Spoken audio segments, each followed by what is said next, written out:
for the fury of those who are oppressed. Oppressed people's nation. I'm only here for the people. About your case. What do you want to know about? Tell us how they drug you in the jail, and tell us about what Judge Keogh did to you. Judge Keogh didn't do that. Who did that? A lot of. Okay, tell us about, it don't matter what judge did it, because apparently a judge did it because you wouldn't been in jail. So tell us about your experience and how your experience in jail yourself. I'm a byproduct of community activists. My mother was a community activist. She led the Black Women's Political Action Committee in Louisville, Kentucky. She was often out in the forefront. So community activism is in my blood. My cousin was one of the most powerful community activists in the state of Kentucky, and he died about 2 years ago. My father was a community activist, so it didn't just start when they dragged me through the jail. What led up to it was my community activism in writing. It was a complete violation of the First Amendment of the United States Constitution, my right to free speech, my right to address issues on pertinent issues of public concern without being harassed by certain judges and other people that wanted to keep issues quiet. Basically, I was investigating a number of issues. Okay, so after they got you in jail, did they treat you nice? Did they escort you to the cell, and did they bring you a pillow? Did they make sure your water was warm? Well, first, tell us the experience. Let me say this first. I was snatched up out of the Justice Center on August 7, 2008, where I was summoned for a civil hearing.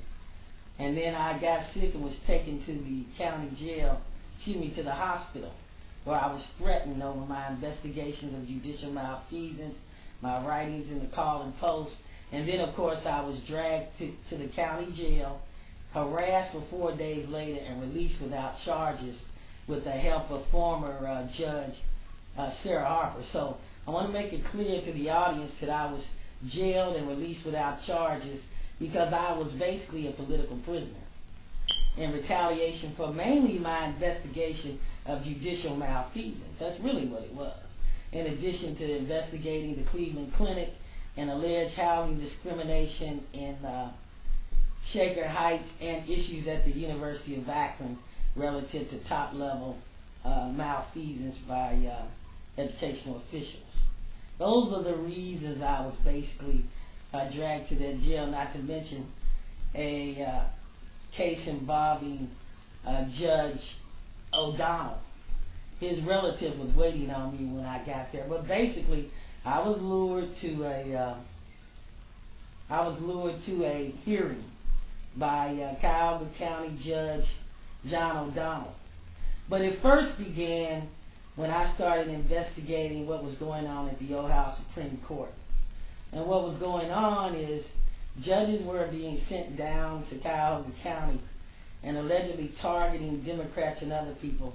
For instance, say you were accused of a crime and your mother knew one of the sitting judges in Lyndhurst, the sitting judge in Lyndhurst, there had been conflict, so she would get off the case, and then the Chief Justice would send somebody down, and he would violate the law and run back home, and there'd be no recourse for the most part because people were lawyers were afraid to take on the Chief Justice, Thomas Boyd, and also because of the fact that you could not reach those judges. Many of them retired.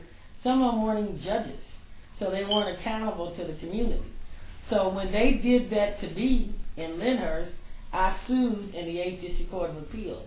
I filed a petition for a writ of prohibition and asked that judges be assigned, that they are sitting judges accountable to the community pursuant to revised code 2701.031, which is for the most part what happens when you file an affidavit of prejudice. You file an affidavit of prejudice against a municipal court judge when you first file it pursuant to state law, revised code 2701.031. It stops the proceedings for the most part. You do it 7 days before a hearing, and say it's like Judge Kathleen Ann Kehoe. That affidavit of prejudice, which you have to swear to, she is ruled upon by the Cuyahoga County Court of Common Pleas presiding judge. What the Chief Justice was doing was usurping that role and say the judge did something to you. Before you could file an affidavit of prejudice, they would run and get off the case. And the Chief Justice's argument was, if they get off the case before you file an affidavit of prejudice, it's null and void. We don't have to hear it. You don't get a judge assigned by the community, and I'm going to handpick a judge. That's what he was doing. You also went to jail in 2010. And 2009.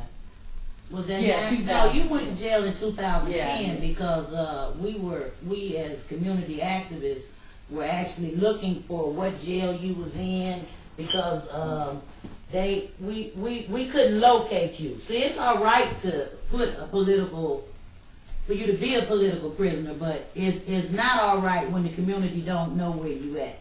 What were you housed? Why were you actually? Because you was at a rally for the Bruno sisters. Well, let me tell you what happened. Yeah, tell us. After they released me in 2008 without charges, Lyndhurst didn't want to deal with it because of the politics of it.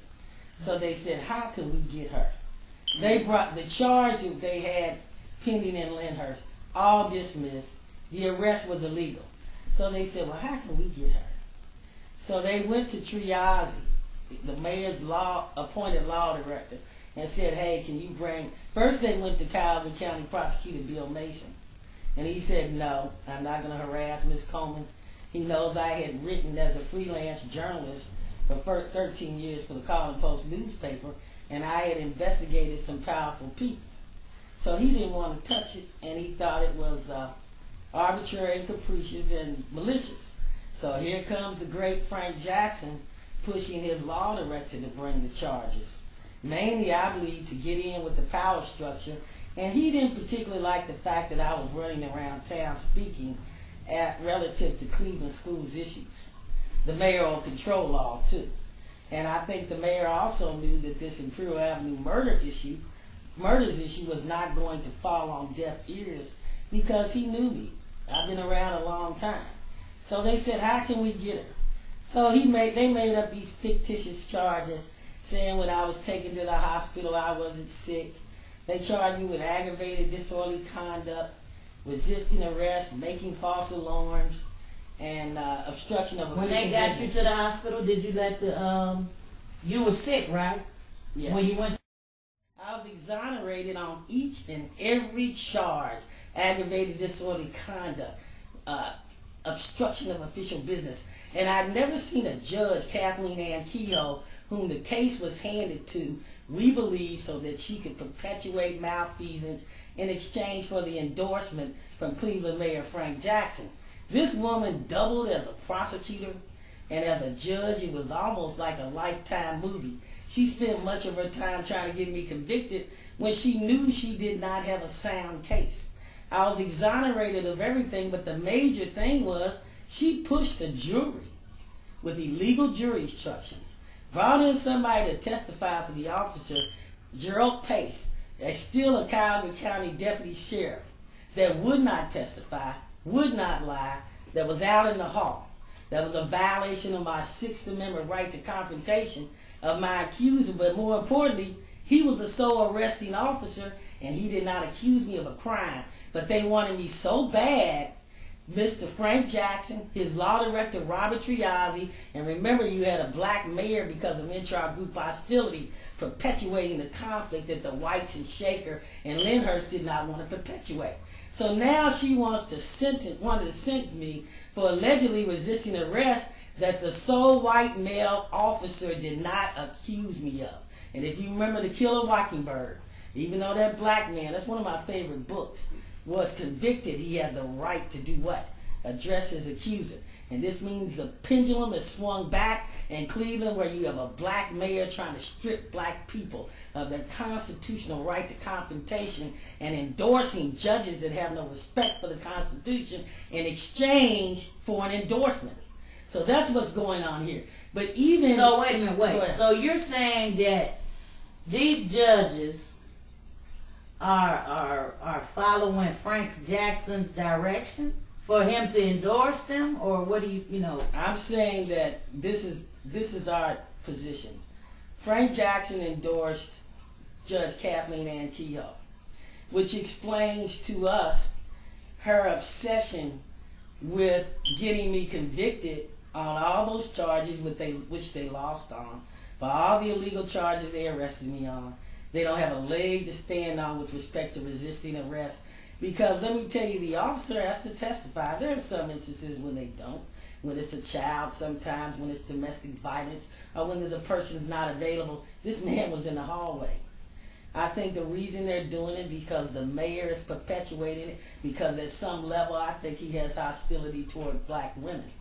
And that his law director, Robert Triazzi, I personally believe that he's anti-black, anti-female, and corrupt. And these malicious prosecutions are getting worse.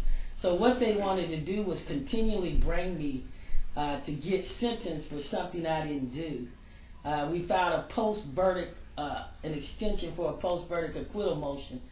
The clerk of court, Earl Turner, began falsifying the case docket in the Cleveland Municipal Court. To this day, he's harassing me, has online that I was convicted of all these crimes, never been convicted of any criminal record, and even the resisting arrest is not a conviction because technically it doesn't become a conviction until you're sentenced and the judge journalizes it. That's what makes it right for appeal, a final appealable order. What they often do sometimes is the judges might not sign the order. The people go through the appellate process and then the court has to send it back, taking a lot of time when people are in jail because the judges often sometimes don't journalize the sentencing entry.